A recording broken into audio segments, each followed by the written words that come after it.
Public housing waiting lists have gone beyond crisis point. With no homes available and nowhere else to turn, young battling families are now being crammed into tiny motel rooms. Junkies, drug addicts and violence and all the rest. It's certainly not ideal living conditions for any family. If it wasn't for you, I'd be homeless. Piccadilly's not pretty, but neither's the streets. Welcome to paradise. Welcome to the Piccadilly Motor Inn, a place that's been called everything from an eyesore to an enclave of scumbags. Single mum Sarah just calls it home. So this is your room? This is our room, yes. And how many have you been living in here? 4. 4 of you? 4 of us, yeah, 3 children and myself. Sarah and her 3 boys, aged 14, 10 and 7, moved in 5 months ago. The first week was free emergency accommodation. Since then, she's been paying $350 a week to cram into this tiny motel room because there's no public housing available and real estate agents class her as undesirable. Once they hear that I'm a single mum not working, they don't even look at your paperwork. Kitchen items jam in beside the TV and kettle. The bathroom sink is used for everything from brushing teeth to washing up dinner plates. When we have our dirty dishes or our dirty clothes, we literally put it in the shower, and then when it's time to shower, we've got to take it all out and just shove it in the room or stick it under the sink.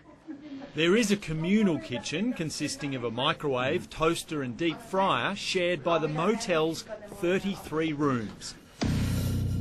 Living conditions in some of those are horrendous, despite management's best efforts to remove problem tenants. Outside it doesn't get much better, with a methadone clinic and brothel nearby. But for now, Sarah and her kids can't escape. It's home. It had to be home, otherwise we'd literally be homeless. Literally. No other options? No other options. Locals say that's an awful reality that they couldn't bear. I have a son and I would not be putting my son in that, not one bit. I'd rather be homeless or going somewhere else and be around this place. There's a lot of drugs and everything as well, and I don't think it's right that they should be housing parents with kids. The Piccadilly's role in providing emergency accommodation means it can also be used to house prisoners on parole. The first step out of jail, it's upstairs. And soon after that, they try to move on somewhere else. Not a very safe place. Like, I've had people stay there before and, yeah, just junkies, drug addicts and violence and all the rest. So this is home. Kevin is another who calls the motel home while stuck on the decade-long wait for public housing. People judge where I'm living, you see, because this has got a sort of a bad name. What do they say about living in Piccadilly? Oh, you're a scum, you know. Scum. Like you shouldn't be living here, you know, and stuff like that. You're a druggo and stuff. Kevin says the current owners have cleaned the place up and called police at the first sign of trouble. But life here is still tough.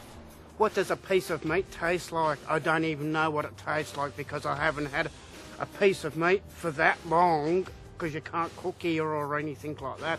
Deborah Spears lives here too and accepts its grim reality, knowing life could be worse. What's the alternative if you're not living in Piccadilly? Probably being out on the street. Have you done that before? Last night.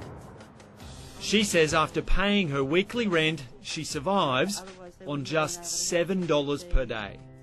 It costs between $300 and $375 per week to live here at the Piccadilly. That's more than it costs to rent an average 2-bedroom apartment. The problem is there's not enough of those available. How tough is it to get a place these days? It's incredibly tough. Julie Mitchell says a shortage of public housing and private rentals in Wollongong, south of Sydney, has turned the Piccadilly Motor Inn into a life-saving refuge. It's not a 4-star hotel, it's not a 3-star hotel, maybe a 2-star hotel, but it is people's last resort and people are able to have a roof over their head.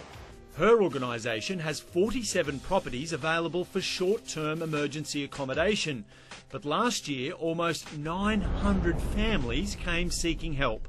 Those missing out usually head to the Piccadilly. The longest anyone has stayed is 3 years. 3 years in one bedroom with a teenage boy that was 15 years old. She was having to put a sheet up in the middle of the room to give the boy some privacy. Housing New South Wales says it uses hotels, motels and caravan parks for temporary accommodation to provide an immediate roof over people's heads while other accommodation can be found. The Piccadilly Motor Inn has house rules they enforce, and security cameras have been installed in an attempt to resolve issues. But single mum Sarah has spent 5 long months there with her 3 sons. When things get tough, you know, where do you go? You can't cry in front of your kids. You know, you can't take anything out on your kids. So when they go to sleep, that's when I sit down and I can reflect on everything that's going on, and it's like, oh my God, really? It's horrible, absolutely horrible. I cannot imagine for 1 minute the pain and the trauma that these people are going through. Local Labor MP Ryan Park says the lack of public housing has now become a crisis. He blames the Liberal state government for selling off properties without replacing them and ripping millions from the maintenance budget. That's why Piccadilly is overflowing, because they simply cannot access the public housing that should be available for these most vulnerable of people. New South Wales has the longest waiting times of anywhere in the country, at more than 10 years.